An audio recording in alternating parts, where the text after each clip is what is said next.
Welcome to WETV. This is Craig Finnestad, and I'm so glad that you're with us today. My guest this morning is Amber Lawrence. Amber is a marriage and family therapist, and Amber's also a last-minute replacement, and she also is my wife. So Amber, welcome to the show. Thank you. Amber's a marriage and family therapist. I'm a pastor. I do a lot of weddings. She helps out a lot of times people before they're married and after they're married as well. And we're going to talk about the 5, 4, 3, 2, 1 marriage principles. And the first is the 5, and that's 5 love languages. Amber, do you want to tell us what the 5 love languages are? Sure. Physical touch, gifts, words of affirmation, acts of service, and quality time. And really what the love languages are is we all like to accept love. We like to receive love in different ways. So the first of these ways is physical touch. Many of us like to have our hands held. We like to put our arms around each other, maybe a kiss on the cheek or something like that. But seriously, some of us do like the physical touch, and that's the primary way that we receive love. And think about your spouse, how they like to receive love, and if physical touch is their love language, then part of your role as a spouse is to do your best to make them feel loved in that way. The second one is gifts. And some people think that gifts are materialistic and that people that with this love language just want to receive things. And that's really not what this is about. It's about the thought that the person is putting into buying something. Maybe somebody really likes a pedicure, or their wife likes a massage. And so the thought is just what the thinking is behind the gift that's being given. And so the recipient of that, whose love language is gifts, is really filled with love when that person buys them something. Okay, so number 3 will be the words of affirmation. Now think about a brick. You can do 2 things with a brick. You can throw a brick at somebody and hurt them, or you can build a very, very solid foundation with a brick. Words are going to be like that as well. You can think of a time, if I would say something like, when is a time when someone has hurt you with a word? Already in your mind you have an image of when someone said something to you that hurt you. There's a brick that was thrown at you.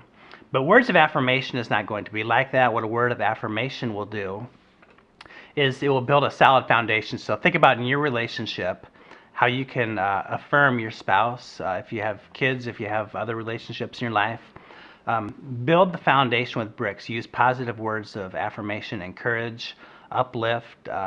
Just do the best that you can to use your words to affirm people. And the fourth one is acts of service. And this is my love language. And as a busy mom and a working mom, I really love when I come home and Craig has cleaned the house or put laundry away or cooked dinner for me. And so, I get a lot in therapy. Couples will say, you mean I just have to vacuum for her? That's all I have to do? But really, that's what this is. It's about acts of service for the other person. Yeah, and the last one is probably my love language, and that one is quality time. As a busy person, as a pastor, as a dad, other responsibilities that I have, probably the best thing that Amber could do for me is, instead of buying me something or giving me a hug, what I would really love is, to spend the part of the day with her, whether it's having lunch, going for a walk, going to see a movie, just hanging out at night with really nothing on the agenda, all the phones off and that kind of stuff. So spending quality time. So what I would challenge you couples to do that are out there is really talk about what your love language might be with your spouse. Many of us might have a primary one and a couple secondary ones as well. And then do the best that you can do to love people in those ways. Okay, so that was 5 love languages. The next one is 4 reasons relationships struggle. And Amber, can you tell us what those 4 are? Sure. First one is unmet expectations. Kids is the second one. Money and sex. Yeah, with the unmet expectations, this is probably going to be by far the biggest one. We all have expectations coming into a relationship, and when those expectations are met, the relationship is going to flourish. When the expectations are not met, there's going to be conflict, dysfunction, and tension within the relationship. I was thinking about a couple that I knew at one time. He was a busy guy. He was a stockbroker. He would go in early to work in the morning. He would come back late in the afternoon, early in the evening. A lot of 10, 11, 12-hour days, a lot of stress. His wife stayed at home. They had 3 girls under the age of 4. His expectation when he got home after that long day was to come back and kick up his feet, go hang out in the bedroom for a little bit, just kind of decompress. His wife's expectation was totally different. The wife's expectation was he's been gone all day. He comes back home and she gets a break from the kids. She's been scraping up chicken nuggets and macaroni and cheese, been a referee. She's been cleaning up diapers. So her expectation of him is that he takes care of the girls at that point. And you can see that both of these people had a fairly legitimate expectation, but both of them had unmet expectations. So here's two people who love each other. But that love isn't going to be enough. There has to be expectations that were met. Thankfully, this couple went and saw someone. The person helped them see what was going on and gave them, realistic goals that they could accomplish. So neither of them got exactly what they wanted, but they understood where the other person was coming from, and after that, the expectations were being met. So make sure that we communicate our expectations with the other person, that they're realistic, and just talk about what's reasonable for both parties in the relationship. The second reason relationships struggle is because of kids. And that's because, they say that the first, 7th, and 13th year are difficult in marriages. But a lot of times, not only is it those, but it's the first year after a couple has children. And that's because a lot of times there's different expectations with parenting. And sometimes the couple's not on the same page with what the discipline techniques should be. So that causes a lot of friction in the relationship. Yeah, I think with kids as well, one of the things is that we really put our marriage relationship first. Sometimes we see families that put the kids first, and then what happens is the parents become parents together, and they, really fall out of love in that marriage relationship. And then, really when the kids get to be adolescents, go off to college, the parents are like, oh man, we've been parents all this time, but now we're not in love like we used to be. And I really think one of the best things we can do for our kids is show them really a healthy example of what it means to be a husband and a wife. With the third one, we're looking at money. This one, it doesn't really matter how much money we have. We can be pretty poor and wondering how we're going to pay the bills, and the tension and conflict is going to be about money. Someone can be fairly well-to-do and they still have limited resources. Their tension will be, what do we do with our limited resources, whether it's vacations, new cars, nicer houses, saving for the future. I think just a couple things. If you're in debt, get out of debt. If you're not in debt, don't go into debt. Debt can be it can be a burden. It can be a master that takes a lot of our time and our energy. And the second thing is have a budget and stick to a budget, especially if you're in a marriage. This is a budget that has to be agreed upon, back to the expectations by both parties. And just do the best that you can to make this budget, stick to it, and money then will become a resource instead of a master, and that's really a way that money can serve the marriage instead of be a conflict as part of the marriage. Okay, the last one is about sex, and sex is one of those hot topics in a relationship and a marriage that a lot of people don't talk about. And this is really about that women connect with men emotionally and through affection, leading up to sex. And men tend to connect with women through sex, and there's a difference there. And I think it's really important to make sure that you understand what each other's needs are in regards to sex, what each other likes, what each other doesn't like, and be really open and honest about that, and open and honest about the needs that you have there.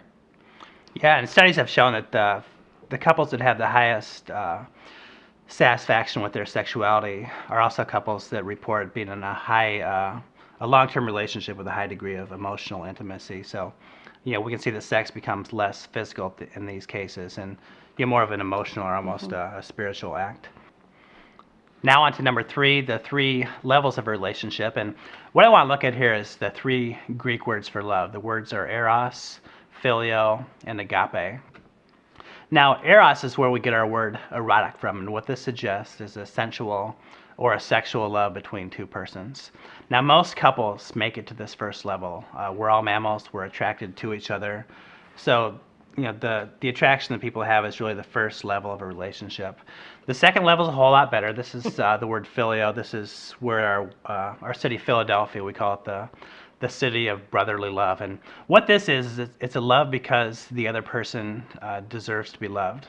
So, for example, if I come home and the house is all clean and Amber has cooked a meal, she should probably expect to get love back because, in this case, she deserves to be loved. Or if your spouse would serve you in some way, what you would do is reciprocate that love, because it's a great kind of love. It's a friendship love. It's love because the other person deserves to be loved. Now, most couples also make it to this level as well. This is part of our human nature to, receive love and return love as well. But the word that Jesus used mostly for love, and the word that Paul used as well, was the word agape. And this is really the third level of love. It's something that not as many couples get to, but when couples get to this third level of love, it's something that the relationship is going to be a blessing. It will be a blessing to them, and it will be a blessing to other people. Agape, unlike phileo, phileo was the type of love that depended on the other person. Agape depends on the person giving love. So this isn't love because of the other person. It's love because of your own character and your own integrity. I like to tell a story about our 4-year-old son, David. I think he was probably 3 at the time, and we have a computer that sits on our counter in our kitchen, and one day my computer wouldn't fire up, and the boys know that they're not supposed to have liquids near the computer, and I tried to start it up and it wouldn't start. I plugged it in, I took it to the Apple store. They told me that there was some fluid in there, and it appeared that David had spilled some juice on the computer. It was like $700 to fix the computer. It was like $1,000 for a new one. So now on our counter we have this shiny new silver computer, and I bought a new computer. And in this case, David didn't deserve to be loved. What happened is he made a mistake, and the point is I don't love David any less. I love him because he's my son, not because of what he did, but because of who he is. And one of the things we're going to find in relationships is that couples will spill some juice in the computer or something a whole lot worse. And what we get to do is we get to forgive them, we get to reconcile, and we get to love. I think oftentimes a relationship, a marriage relationship especially, is best thought of as a relationship of two people who have figured out how to forgive each other. So the third level of that relationship is the one that we want to shoot for. And think about the words that Paul used when he used the word agape. Agape is patient, it is kind, it doesn't envy, it doesn't boast, it keeps no record of wrong, it always perseveres. So it's love because of yourself, and because you made that commitment that you'll love that person for better or for worse, for richer, for poorer, in sickness and in health. Number 2 is 2 ways to communicate. These 2 ways of communicating interpersonally within a marriage will be active listening and speaking honestly. Right. Active listening is about making sure that you're listening attentively to each other. Turning the TV off, making sure your phone's off, and really focusing on each other and hearing what the other person has to say. I think that's especially important in today's world where there's so many distractions. 20 years ago, 30 years ago, our parents didn't really have to deal with this as much as we do now with all the technology that just drives our conversations today. Right. And I think it's important for couples that have kids to make sure that this is something they do without kids around. Maybe after the kids are in bed, to really have a deep conversation about things that have been going on and making sure they're listening to each other. The second one is about speaking honestly and being open with each other. And this is so important because a lot of times if you're not open with each other, there's maybe things that you're not telling the other person that are bothering you that they could work on and change. And so I really talk about in therapy, when you speak honestly, if you don't do that, it's a stolen opportunity. You're not giving the other person a chance to meet your needs. Yeah, as we've talked about the important expectations, we just don't have the ability to read minds. So one of the things that we need to do is speak openly and speak honestly with each other. And the last one, number 1, is that each relationship consists of one love bank. If I went to the store and I wrote out a check or used our debit card for $100, the bank would be fine with that and the store would get their money. If I went into a store and I tried to purchase something for, say, $25,000, the bank wouldn't be fine with that and the store wouldn't get their money because our checking account would be overdrawn. Now the same is going to happen in a relationship. One of the things that we have to do is there has to be more deposits than there is withdrawals. And the whole concept of that is that everybody has emotional needs that need to be met, and everybody's are different. But if you don't have your needs met over a period of time and there's too many withdrawals, then you don't have enough deposits in your love bank. Yeah, and think about the deposits. Go back to those 5 love languages. If someone's love language is quality time and we really ignore that person for days or weeks, those are huge withdrawals that are happening, and eventually the banker's going to call, and the relationship is going to be in severe dysfunction, or it may possibly even end. But the same is going to be true with deposits as well. Right. And that's where the whole part of communication comes into play too. Because if I think I'm meeting your need and it's just based on what my need is and I'm doing those things for you and it's not really meeting your need and I think those are deposits and they're really not, there's that miscommunication there as well. Yeah, and go back to those 5 love languages. Do the best that you can to do to love your spouse in their primary and even secondary love languages. Really talk about those issues that we talked about as far as meeting each other's expectations. If there's dysfunction in the areas of parenting, money, sex, there's professionals that can help you out. There's great books you can find as resources. I would encourage you to work the hardest that you can to get to that 3rd level of a relationship where the agape love happens. And we don't even love because the other person deserves it. We just love because they're our spouse and we're committed. And we can start a love contest where when we start to love, the other person is just going to continue to love us back. And communicate effectively, listen, speak, and just make deposits into the love bank. Know that sometimes we're imperfect people, and it's always helpful to think that an imperfect person plus an imperfect person is going to equal an imperfect relationship.